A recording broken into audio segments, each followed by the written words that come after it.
Who has been to 1 Million Cups in this room before? Raise your hand if you've been in this room before for 1 Million Cups. We were here for probably about the first 2 years in this room until we outgrew it. This room has about a capacity of about 180. We got about, probably 75, 80 seats up front. We still have more seats up front if you guys need to come on in. Welcome to 1 Million Cups. My name is Brian Azorski. I'm here with my other community organizers, Milton and Britton and Courtney. And we got kicked out of the big room today because of a conference, but I will tell you the energy in this room is about 300% higher than it is in the other rooms. So just so you know, we've discussed possibly being in this room more, but we just can't hold as many people. So I'd love to hear your feedback as we go through today. Our announcement sheets didn't get printed, but I promise you I did make them and they looked beautiful. So Milton will cover the announcements halftime for us. What's that? And I don't think I will ask who's here for the first time. Okay, welcome. We may not be in this room next time, just so you know. If I didn't cover that. And I think we're ready to get started. Jen, Swapping Company, can I say graduate of the? Wait. Oh, our panelist. I knew I was forgetting something. Sorry, guys. Is that mic on? Dad and Wes? Dad wants to go first. Stand up for me. Say hello. Just give it a Check. My name's Wes. I am one of these two things. I either run an incubator or I'm the foremost slow dancer in all of America. So pick whichever one of those you want to choose.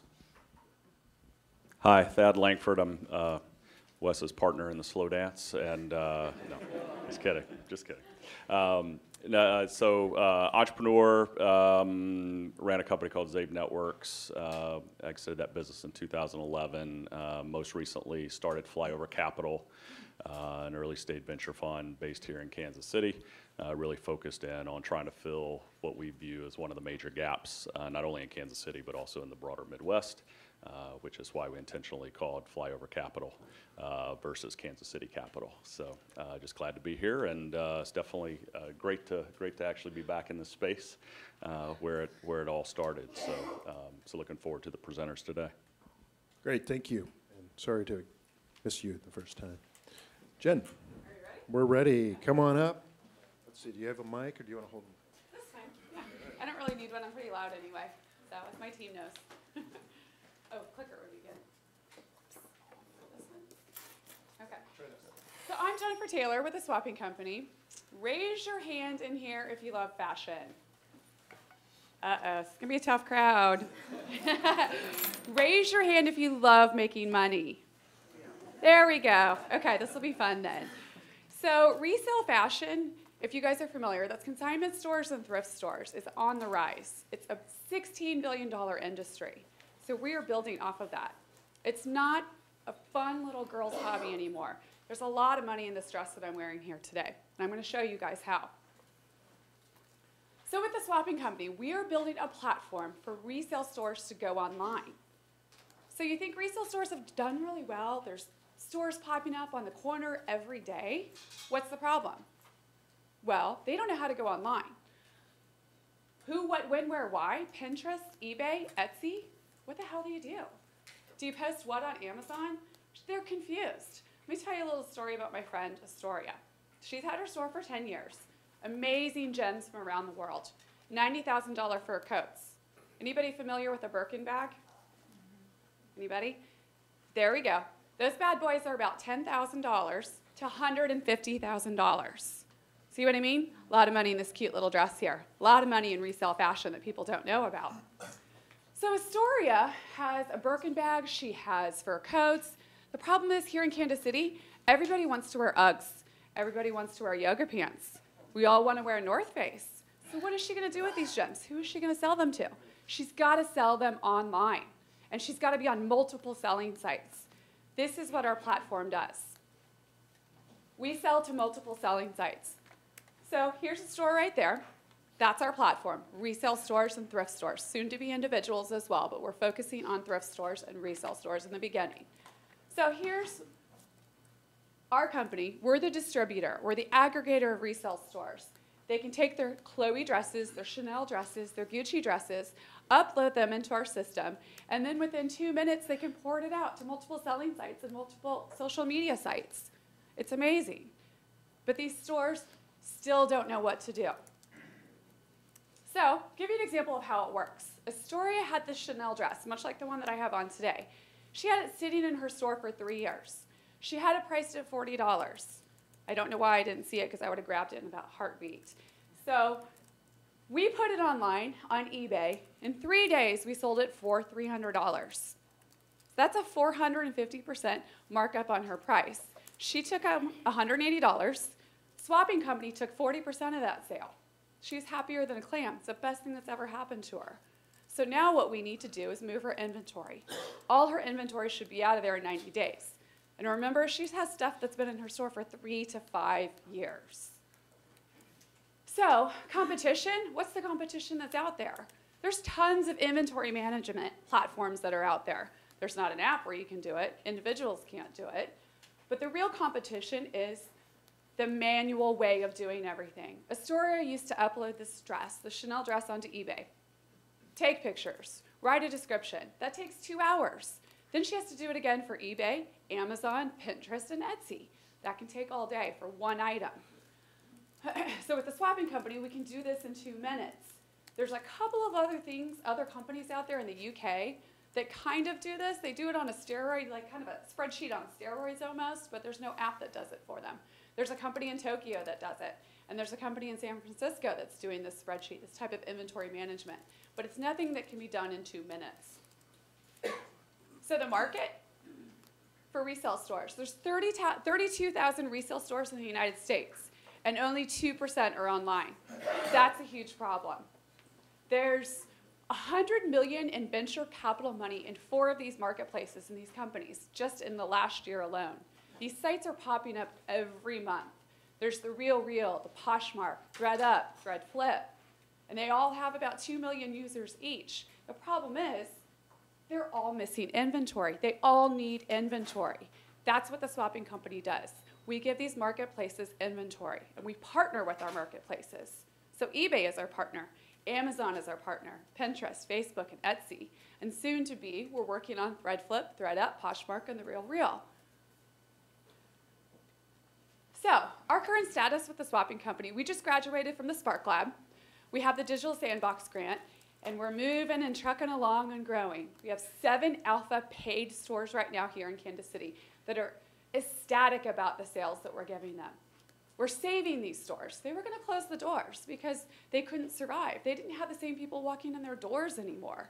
All their old people and all their old fans that have been growing with their stores, they're shopping online. So this is what we're doing for our stores. We're launching our beta stores, which are paid, next month. Our tool actually launches June 26th, so we will actually have our software platform in 26th. We plan to have 115 stores on our platform by the end of the year. So how our stores do this? When we have all these stores online, they all have a quota. They have to sell $5,000 a month to increase their revenue. This isn't just a tool that we give to the stores and say, hey, here you go, good luck. Have an adopt, use it, and we just hope that we make $100 a month off the tool. They all have to hit their quotas of $5,000. So here's how we do it. Here's how we make money. There's 3 phases. The couture is $100 a month. Every item is $100 a month. 40% of all the sales is what the swapping company takes. We do all the work. We send in a team, we take the pictures, we write the descriptions, and we port everything out for our customers. Second level, they take the pictures, send it in, we do the rest. And if the stores are pretty savvy and they can do their own pictures, we just take 15% of all of their sales and charge $100 a month. So our team, this is how we made it here. Beatrice, and we've got Lindsay over there. I have a ton more people on our team, but I couldn't fit any circles on this slide. Our development team is really, really excited to get out of fashion resale and get into another scope and another industry like gaming and electronics. But we are finishing and making sure that fashion resale is going to launch. Again, 115 stores by the end of 2015. And let me just tell you a little story to close, because I know I'm on a time limit here, and I usually talk for about 20 to 30 minutes, and I can talk your ear off. But maybe if all of you can close your eyes and imagine with me for a minute how powerful this industry is. Think about your closet. Think about your wife's closet or your girlfriend's closet. And think of all of those clothes that have tags on them still. It's aggravating. That's where your money is going, men, to clothes, to fashion.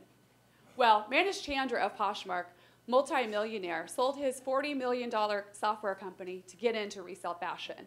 And he sees this to be a $1 trillion industry. He saw what was going on in his wife's closet, and he thought, I want a piece of this action. And that's what I'm asking Kansas City to do here, is participate with the swapping company and help us launch resale fashion. It's been done with cars before. Let's do it with resale fashion.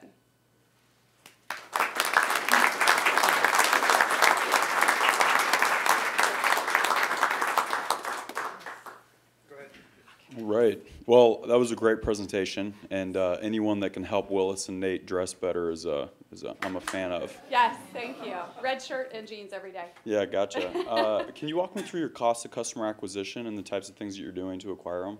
That's a great question. We were going to go after individuals. That's where the real money is. The cost of acquisition is about $30 if we're going to do SEO, pay-per-clicks, you name it. So I thought, how can we do this faster, and how can we go to market faster? We use resale stores.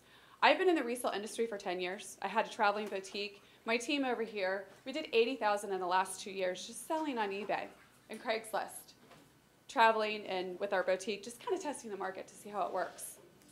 Got it. Yeah. And then can you brag about yourself a little bit, on like background and how'd you get into this and that sort of thing? Sure. You guys have like an hour? I'm kind of a big deal here. No, I'm kidding. So I spent 10 years in the corporate world. I was a corporate recruiter for CareerBuilder.com. And actually how I got this idea, Wes, was I had already hit my quotas, obviously. I was in executive sales, traveling all over the West Coast, meeting the C-level executives, and I thought, hit my quotas, and I was shopping online. My manager comes up and sees me shopping on Victoria's Secret. And that's how I got the idea. I thought, well, this is what I want to do. This is where the world is going. This is 7 years ago. Everyone's shopping online. I need to figure out how to do this. This is my passion. This is my love. And there's a ton of money in this industry. So I put my skill sets together. I've put together a team that's amazing. And we're still looking to grow our team as well, too, if anybody wants to contact us. We are recruiting and on a recruiting blitz. What are the plans to scale this business in a significant way, right? So, I mean, immediately as you were going through the presentation, I was like, wow, I mean, it seems like at some point you cut the stores out, you go direct to consumer and make that process very easy, and all of a sudden now you can have millions of users versus just limited to the number of resale stores. So I guess a couple questions embedded in there, which is how do you acquire these stores, the resale stores to begin with, and then what are the future plans of the business? Great question, Thad. How do we do that? We are going to the NARTS conference June 26th, ladies, and there are the top savviest resale store owners in the nation. We went last year, Zach and I did, and we signed up 26 stores in under 45 minutes. I didn't even have a product. I was just telling them about the concept. They know they need the solution. It is the easiest sale I've ever made in my entire life. And we go June 26th, and we plan to sign up as many stores as we can. There's about 400 stores all over the nation.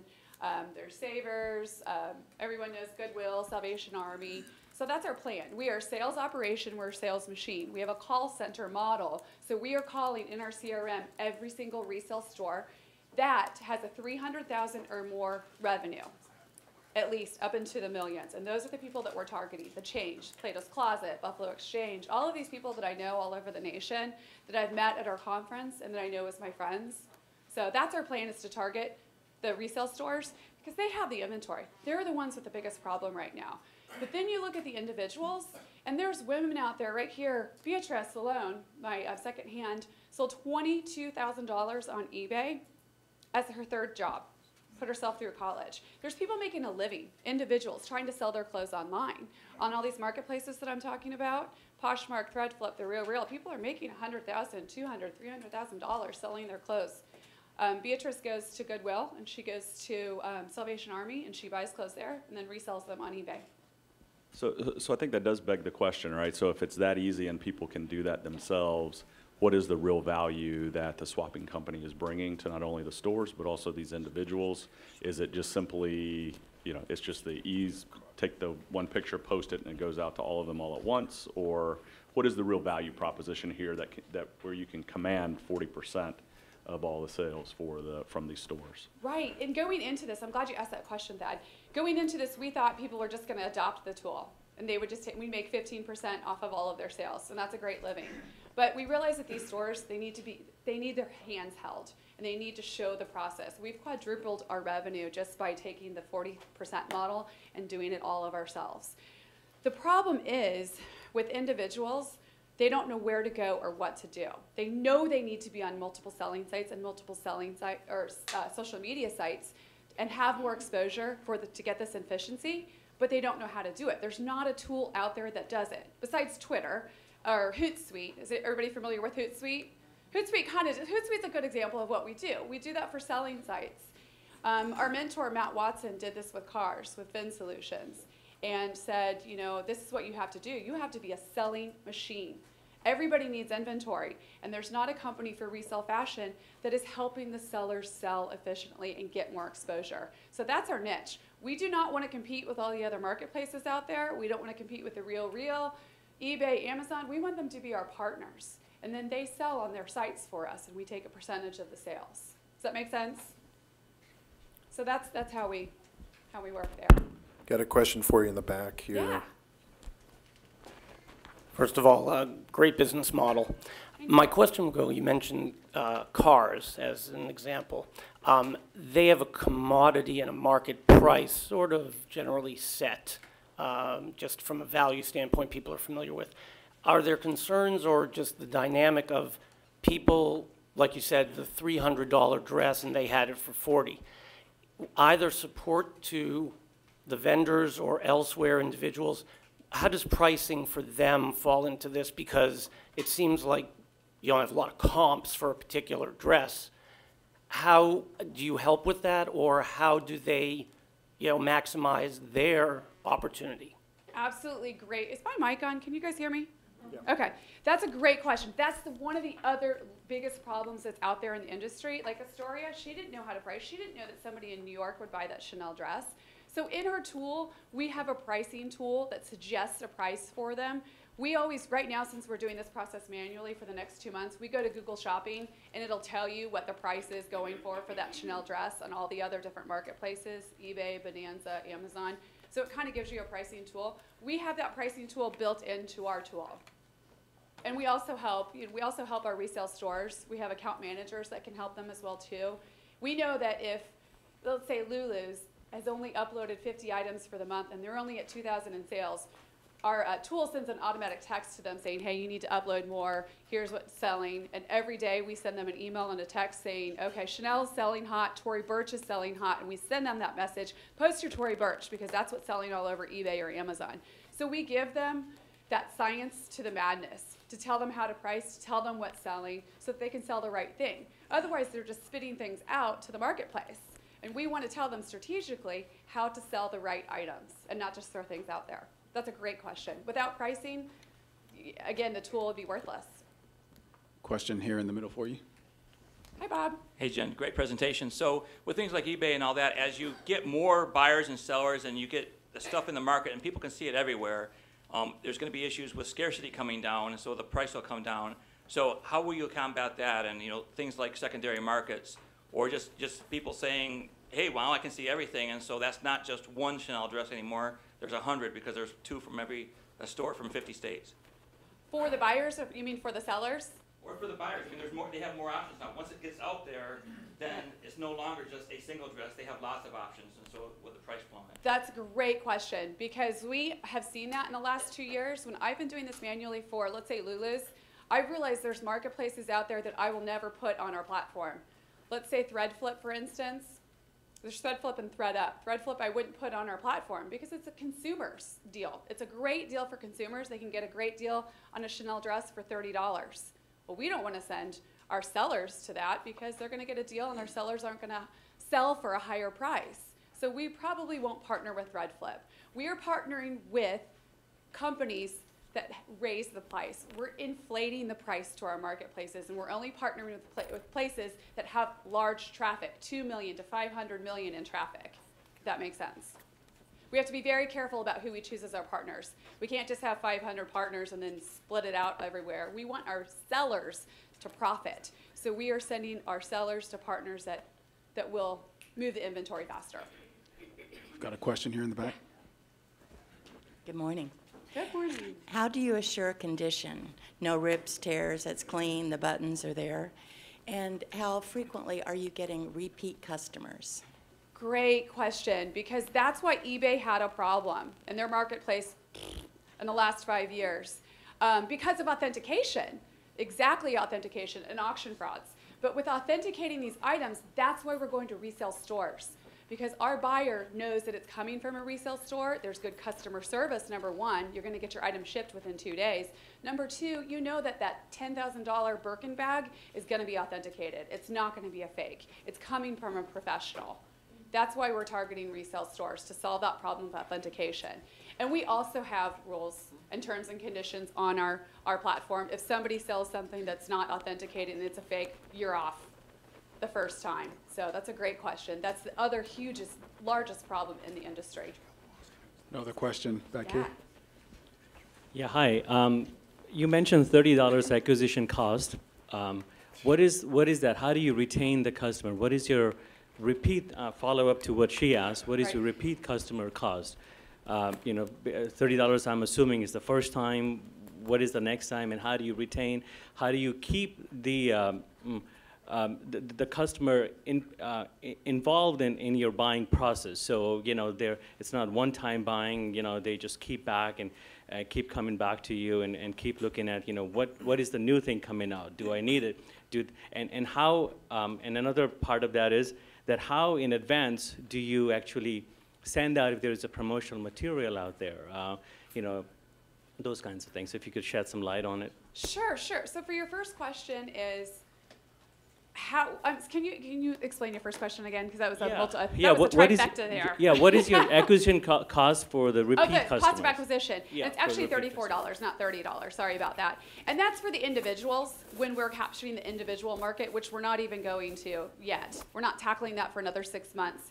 And just in our social media, we've already seen the conversions and people begging to have this tool for individuals, eBay sellers, Amazon sellers, and we're just not ready to tackle that yet. So the cost of acquisition for individuals is $34 because we do have to market, we do have to do SEO, we have to banner ads, we have to be all over the place. We partnered with a database marketing company, so we have Big Brother information on all the individuals, all the eBay sellers, and all the top Amazon sellers. Thank goodness for Beatrice, our eBay queen over here. So for the stores, why would they keep coming back to us and keep using us? Because we're moving sales faster than they've ever seen before. We're getting inventory out of their store faster than they've ever seen before. We want to turn their inventory twice in 1 year. That's why they keep coming back, because they have no other solution. Either they build their own app or they build their own website. And most of these stores, like I said, 2% are online. They don't know how to do it. They think it costs $5 million to build your own website. They don't know. It's not that they're not educated, they just don't have time. It's retail. They're in the stores, they're dealing with their customers. They don't have time for this. That's why we built this tool, so they can do this in 2 minutes. We've got a question here. I don't really have a question as much as a statement. I was just going to say that we're a very fast-paced society, and somebody was talking about having 4 dresses and that we'd have options. I don't think they realize they'll be in 4 different colors and 4 different sizes. So if you're dealing with dresses and you're a woman, and it's really nice if we could find everything that's in, the size that you wear, and at least you know really quickly if they have what you want or not, and you can move on. And that's how we shop nowadays. Yeah. So this is a great idea where if you go to Savers and some of those others, it takes more than a minute to, and we're all very fast-paced. Yeah. A lot of us don't tell anybody, but we shop at work. It's, and I'm glad you said that, because it is popular now. It's a lot easier. It is. 3-5 years ago, nobody would say that they got this Kate Spade dress from Nordstrom's Rack or from Salvation Army. Nobody liked to admit it, but it's a green world now, and the millennials, they're taking over online. That's another huge target for us. The millennials are the ones that are buying this stuff and doing the research. That's why we're hiring high school kids and college kids, because they can upload inventory faster than I can, 10 times faster than I can. They're amazing. So yeah, thanks for making that comment. I appreciate that. Actually, that brings me to my question. That seems pretty labor intensive to take all the photographs. What does that situation look like? Are you hiring? You said high school students, and I'll hire you right now. no, I don't want a job. But you know, go into that. What does that look like? How much are you paying people, and how extensive are you going to document each item and then upload that? And the stores are constantly getting new inventory, so I don't understand that part of it, but everything else I understand. I'm glad you brought that up, because that's why I'm surprised when we built this 2 years ago that are taking 40%, because we send a team called the swap team. We send the team into stores. We're in there for 8 hours. 3 people makes an assembly line. So let's say, hey, Lindsay and Beatrice, can you come up here real quick? And I'll just show you the assembly line process real quick and how it works. We can upload, write a description, and send out these items in under 2 minutes for each product. So let's say, say this is the phone. Lindsay, you take pictures. Beatrice will be writing descriptions while Lindsay's she's amazing, taking pictures. We take about 7 pictures, front, back, side, close-up of the tag. Then we take a picture of the item styled or on a mannequin, and sometimes on a live person. That's what they want to see, the live people. And Lindsay's a fashion blogger, and she's brought amazing talent to our team. And it's really in the picture that people see, and that picture sells. But the description, which is what Beatrice teaches our interns, we hire a lot of interns as well. We pay them $8 an hour, which they think is phenomenal. It's about $300 for the week. And if they're doing 20 hours a week, they're making $300. Off of 4 people, a 4-person team, between the 3 of us, and we add 1 more intern on this assembly line, we're making $88,000 a month, just off of 5 stores. So that's kind of our business model and our revenue model all summed into one. Now, it takes a while to train these people. It does take them a month to ramp up, but taking pictures, you get into a groove, and it just becomes natural. Taking pictures is not a big deal, but for the stores to do it, it is overwhelming. Some of them are already doing it, and of course we're targeting the ones that are already online doing the pictures first.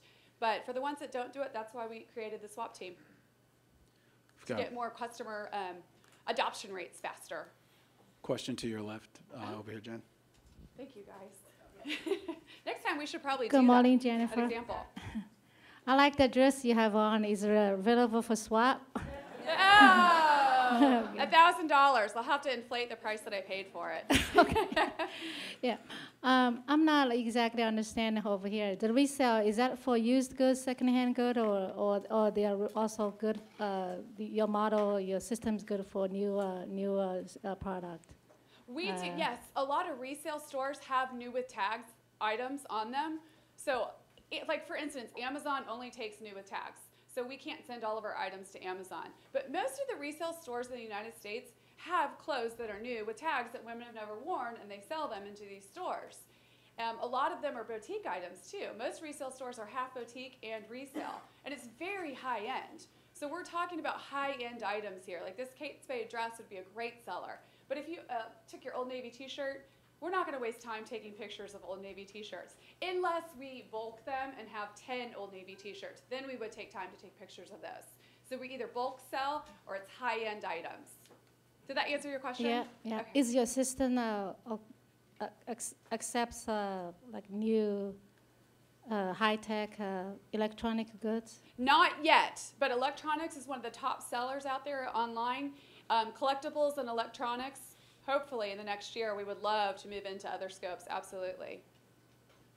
So Jen, our final question for you. As a community, what can we do to help you?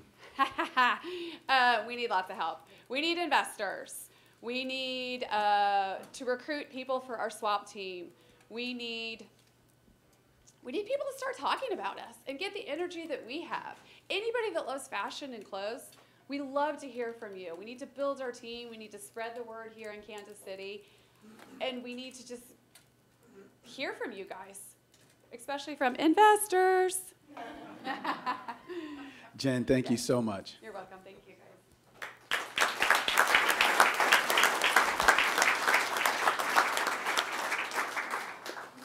few quick announcements before we bring up our next presenter. As Brian said, he did do the announcement sheets, but they didn't get printed, so I'm just going to wing this here from my phone. Startup Grind KC is hosting Sandy Kemper.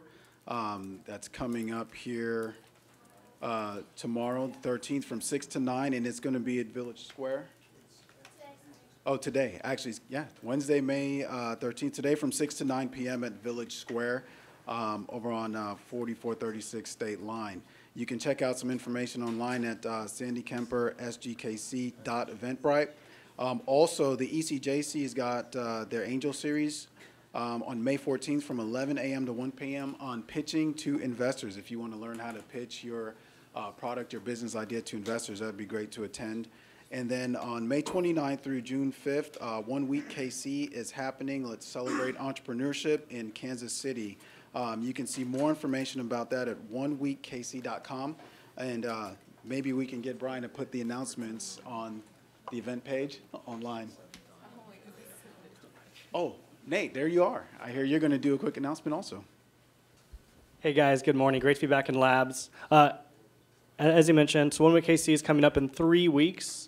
I'll highlight a couple events. There's a rookie lunch. So if you are new to the entrepreneurship community or want to invite people who are new to it to meet others that are new and wanting to explore it, check out that rookie lunch. There's flyers on your tables and in the back by the coffee.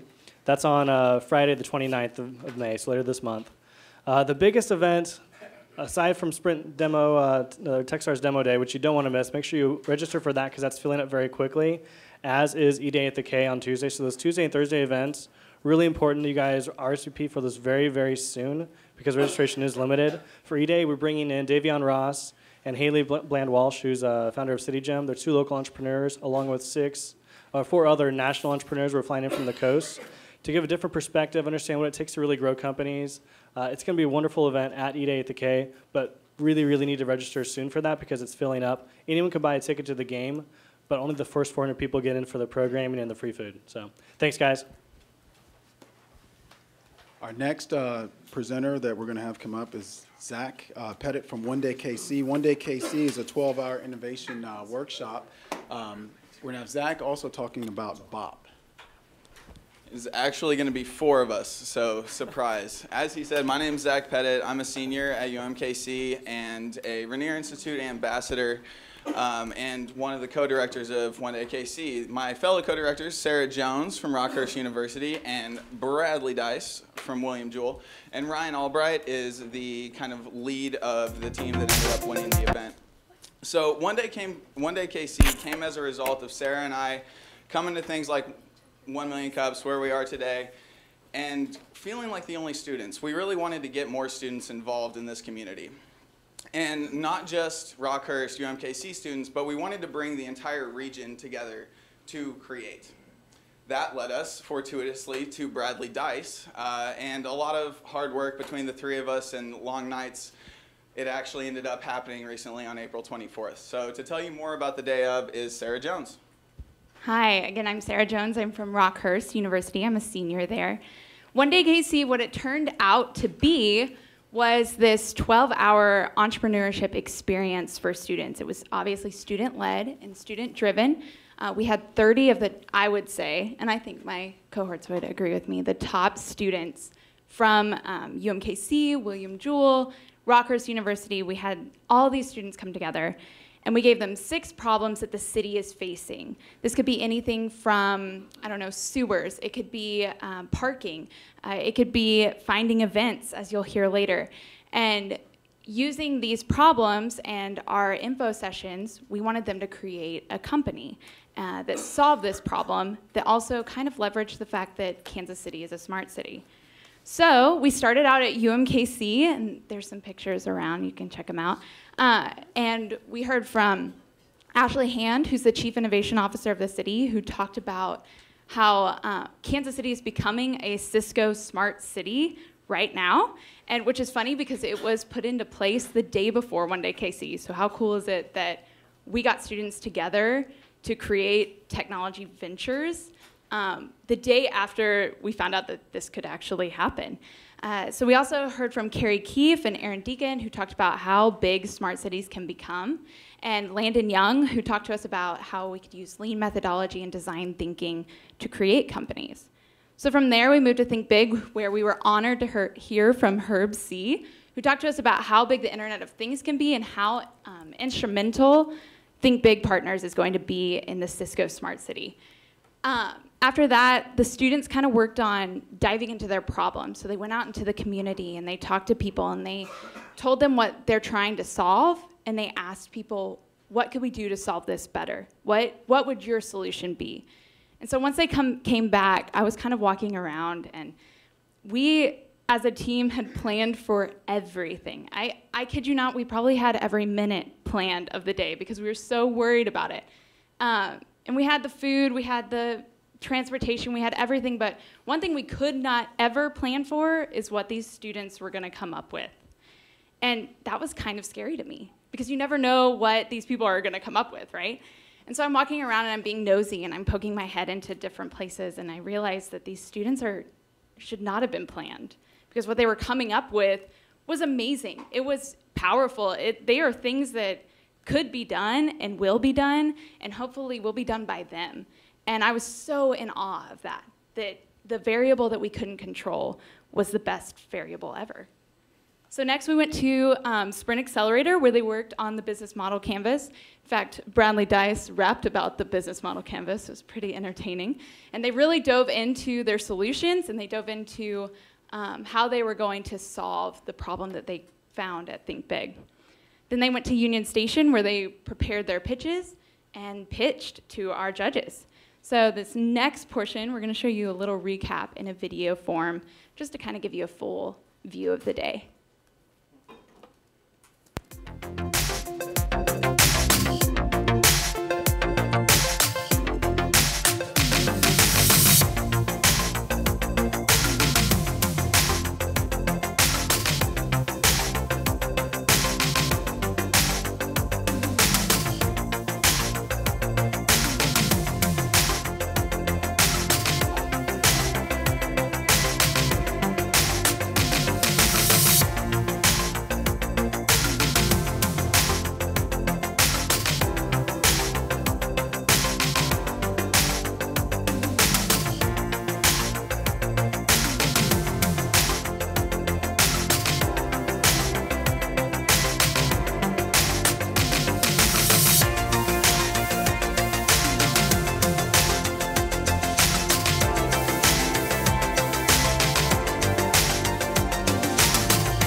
So altogether, we had 30 students joining into 6 teams, which developed 6 different ideas. They pitched a 6-minute presentation to our panel of judges, followed by a few Q&A minutes. The judges panel is composed of people who really care deeply about Kansas City and are involved in making it the best it can be. UMKC Chancellor Leo Morton, Tom Guerin from The Streetcar, Diana Kander, author and entrepreneur, Bob Rainier, the president of Bank of Blue Valley, and Sam Mears from Mears Advertising. All in all, the energy of the day was just incredible, and it was so cool to see these students meeting and interacting with mentors and sponsors and judges from a variety of different industries: mobile technology, thinking sustainably, design, architecture, people who care about civic infrastructure and technology. The winning venture was BOP, which you'll hear about a little bit later. Some of the other ideas that came out of One Day KC were WalkCom, which integrates gigabit fiber into our sidewalks to help people find where they're going. ParkShark, which helps combine apps with sensors and the Internet of Things to resolve parking frustrations. Flash Foods, which aims to resolve food deserts in Kansas City by enabling a mobile farmers market. An app called 2 AM that helps people get home late at night. and a really cool initiative called KC Air, Automated Infrastructure Reporting, which is a set of smart sensors that would be spread around Kansas City and help assist citizen-driven 311 reports and ensuring city follow-through with those issues reported. The process that we went through at One Day KC left students with a validated idea, a proposition for something that could become a venture. The winning venture, BOP, was prototyped at GigHacks, a hackathon sponsored by Aaron Deacon and Carrie Keefe and the Mozilla Foundation. There were several locations across the country selected because of their gigabit fiber, Kansas City included. And so this then led on to 1 Million Cups today. I've got Ryan Albright here from the BOP team, and he's going to share a little bit about what BOP does. Thanks. All right, so BOP is it's what we came up with at One Day KC. We started, as I said, at UMKC with presentations giving us kind of where the city's going to kind of excite us and get our minds and wheels turning. And so our team of millennials sat there thinking what our problem is that we'd like to be able to solve is one of knowing what's trending, what's live, what's happening right now in real time. And so knowing that the streetcar is huge and being implemented this year, we're excited about that. And so we focused on having BOP around the streetcar. And so it's basically a crowdsourcing app for the streetcar users that are looking for new experiences. And so this is a heat map that they would be able to see when they're on the streetcar, showing the different places from Power and Light to the River Market to Union Station, different bars, restaurants, events going on, and what as they are trended, how they heat up and what's going on. As they click on a restaurant or a bar, they can kind of see the feed that's coming in and see why it's trending and if you want to join that kind of party or not. So that's in a sense what BOP does and what's bopping. So thanks. We'd like to give a great big thank you to Kansas City. It's been incredible how the entrepreneurial community in Kansas City helped us out by tweeting and sharing and showing up and bringing people to come help and mentor for us. All in all, you built up students, and those 30 students from 7 schools in Missouri and Kansas are going to go back to their campuses, and they're going to mentor others. They're going to spread innovation and entrepreneurship to others on their campuses. We had a variety of different disciplines represented, not just people majoring in business or people majoring in engineering, but people who are really interested in public policy, thinking about civic technology and what that can do for us. And it's just amazing to be a part of a community that can enable this kind of work. Thank you so much.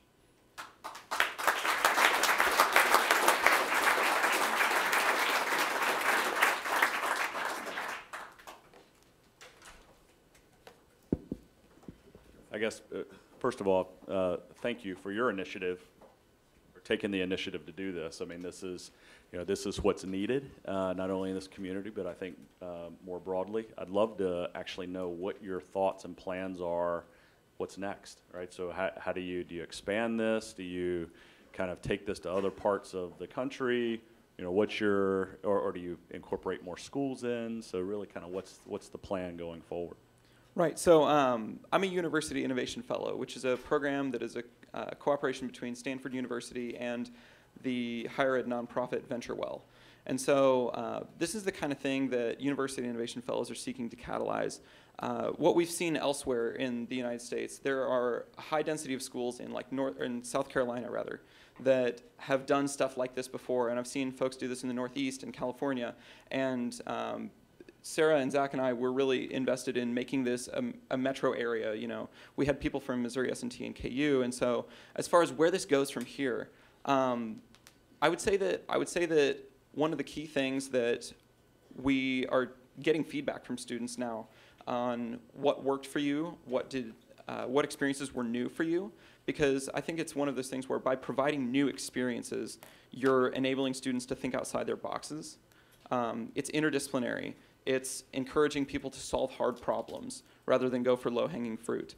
And it's that kind of collaboration that occurs when you have a bunch of people from a lot of different places and backgrounds. So we might like to see something like this happen again.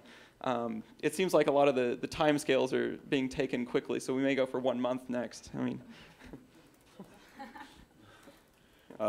So I went to a college with the light rail, and we would bar hop or bop. So I would, and if we had a technology to make that more efficient, it was a very safe way to do irresponsible things. So I'm a fan of the business, and I just really want to echo what was already said here, that the more of this kind of stuff, the better, and the more we can invest in getting people at younger ages into entrepreneurship, the quicker we can get those first couple of failures out, right?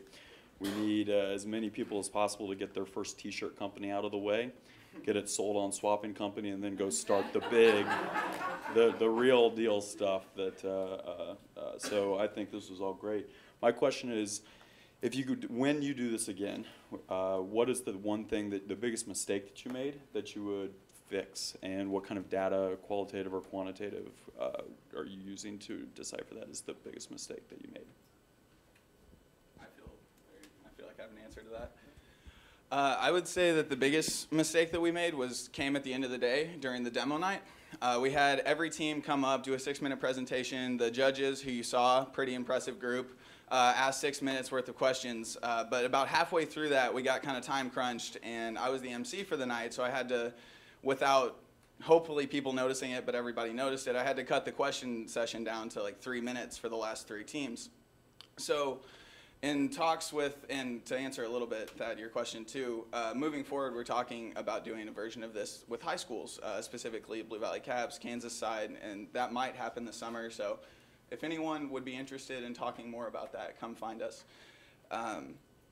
But kind of shifting the full idea of there being one winner, and that one winner coming from just the judges. So kind of shifting the idea from, you know, let's have the question, let's pitch, let's have a question and answer, and then there's just one winner at the end, to let's just pitch really quick, and then everybody break off into kind of just every team would have a table here, right? And then everybody that comes, every attendee that shows up has a certain amount of either like venture capital currency or actual customer currency, and they can either, this is something I would buy or this is something I would invest in, and kind of make it so there's not just one winner and not just one runner-up, and the other 4 teams are just kind of sitting there with, you know, twiddling their thumbs. That would be my biggest thing that I think we could have done better. There's quite a few. When you do something like this, you kind of realize that, like kind of what I was saying earlier, we thought we planned for everything, and then we realized we didn't. So learning kind of about the process of starting an event, especially with so many variables, was really rewarding. It was also interesting, to say the least. So knowing about that, I don't know necessarily one answer to that question, other than I would have probably used our strengths and policy because Brad mentioned we had a lot of students who were really interested in civic engagement, which I'm interested in, but I did not voice myself clearly.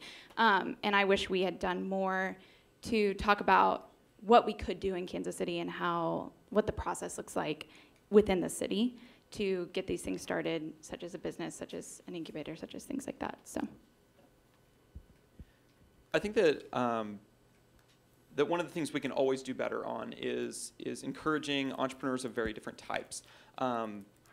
There's always going to be tech entrepreneurs, and that's a very good thing in many ways, but also encouraging people to think outside that box. As a smart city, it's really thinking about people first and not devices first. And so figuring out how we can flop that in the way that we frame it, I think would be a very positive thing for us. Yeah. Got a question here in the middle for you. First of all, a statement, just please keep it going. Don't have this be something that happens and that puts up on a shelf and people forget about it. But in the future, how can you do it more collaboratively? Like you had crowdsourcing up there as one of the solutions. Actually take your event, but open it up to people that couldn't be there. Open it up to people that have the problems in areas that might not be where you're doing the event, and get them to be part of the conversation. So how can you do that? Okay, right. Sorry. Do you mean in terms of students, in terms of outside? Sure. Okay. Outside, how can you make it more of a bigger tent when you're developing these solutions? One of the things that we're doing here is we're kind of taking everything that we developed for 1KC and sort of like white labeling it, templating it out. There's 250 University Innovation Fellows across the U.S., and so we're interested in like helping other people run events like this in their own communities with playing to their own city's strengths and combating their own city's weaknesses, like we were trying to do with One Day KC. It's really a community-specific thing, and so at some level, like incorporating people from outside is beneficial in that it opens up our minds. But a lot of the stuff that we did, we did try to tailor for Kansas City, and so yeah. I'll just add to that this was student-driven. This is we loved that we had mentors from this community, from other startup communities, and that's how we would want to see it repeated. The reason, and Zach mentioned this, the reason we did this was because Zach and I realized that we were kind of one of the only regulars here at 1 Million Cups, and I'm not even an entrepreneur. So as that kind of mulled over in our minds, we realized we wanted to find students who were just like us. And we knew they were out there, obviously, but we didn't know where to find them. So that was our biggest goal in that, and we know that other cities, especially cities that are following the trend of Kansas City, would be interested in that. Their universities probably would be interested in that, and that's where UIF comes in. So keeping it very student-driven with mentors and the community surrounding it, as opposed to being a part of the main part, or main, meat of the day, would be important to us. Got a question here in the back. This is actually a twofold question. For the funding portion, how is funding going forward for you? And then my next question is to Bob. Is Bob coming into reality? Is it going to happen? Is the funding for us, or is the funding for Bob? Both? Kind of both. Okay. Funding was sponsor-driven, which we were very happy to be provided for. It was sponsored by mainly Rainier Institute and others, great ones like Commerce and stuff like that. But so that's where our funding went. Going forward, considering honestly, we don't have any direct plans. So if UIF wants to take our Google Drive folder and create something out of that, then great, but they're gonna have to find their own funding. We don't have any sort of direct grant or anything like that. But for us, for next year, probably searching the same way that we did this time around. And what was the question for Bob? I'm sorry. Will it be a thing? Well, we've made the prototype now, and so we can at least show you what it's doing. And from there, what we're looking for is mainly just some mentors or someone to kind of help us get it to the next level if there's, possibility for it to go to the next level. So if that's investors, if that's hand-holding, if that, whatever that might be to get us to where we need to be. Did the city buy into your concept, I take it? They seemed really interested, and with help from Zach, we're working at talking with Ashley and the streetcar, Kansas City and streetcar people to kind of see what they want to do with because a lot of it has to do with the kiosks that are going in along the streetcar line and integrating the app into like a live feed on each kiosk. And so talking with him after One Day KC, he seemed really interested. So, but there hasn't been much from there. So what is your current plan as far as seeking out mentors? We are at 1 million cups.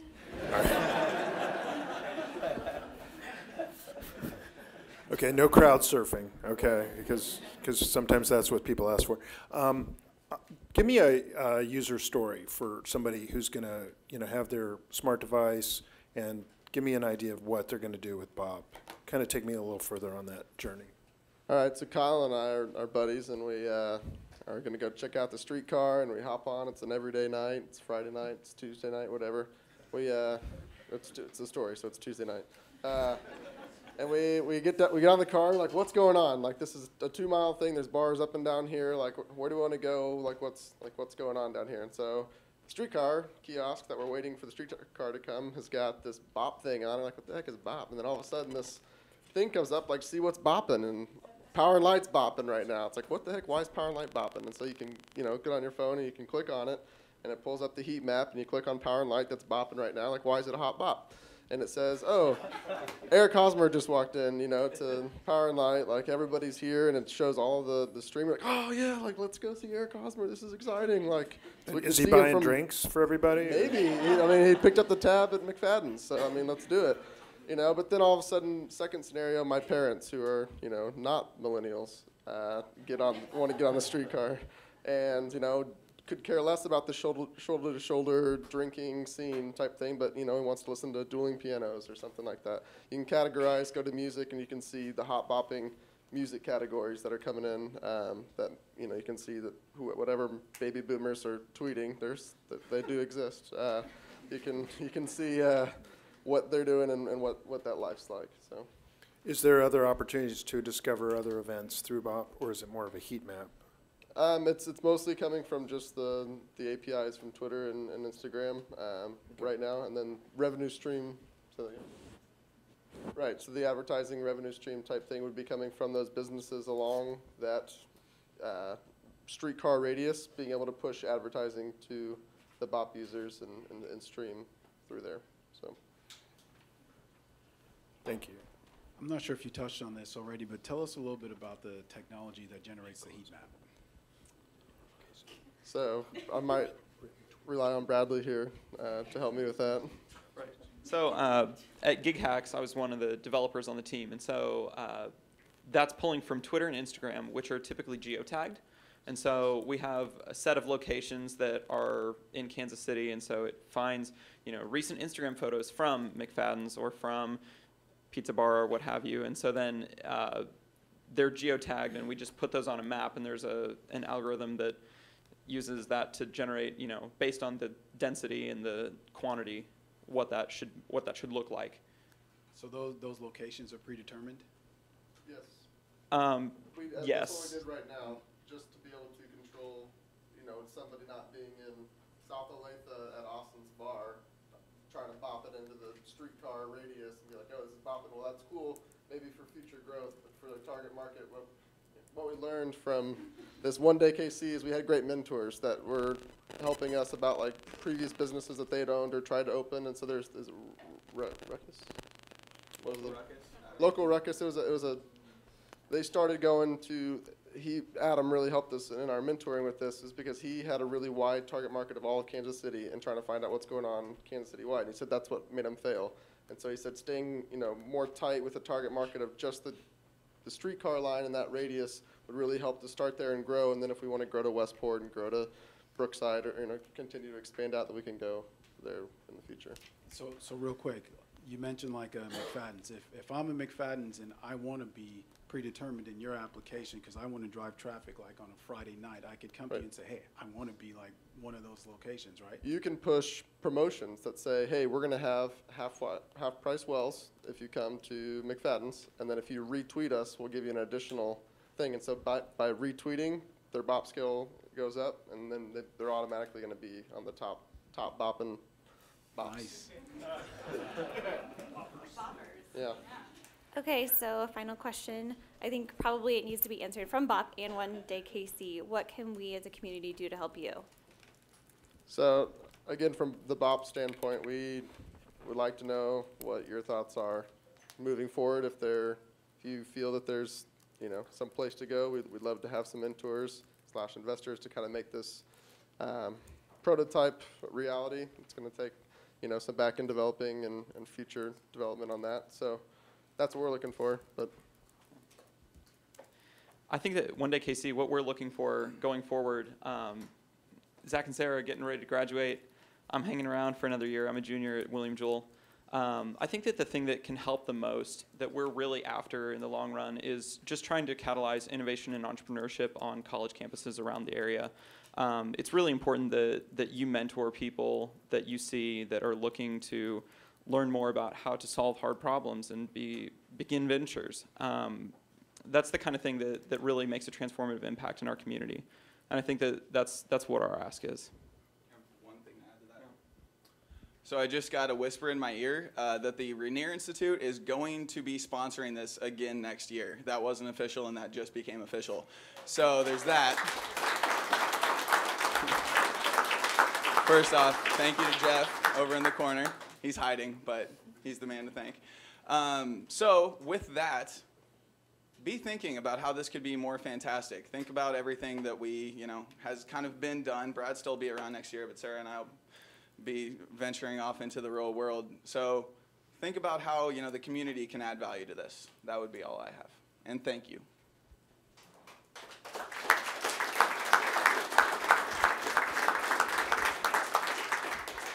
Thank you again for your presentation. So how many of you like being in labs today? What do you think? Is it good? Okay. Maybe we'll bring 1 million cups back over here.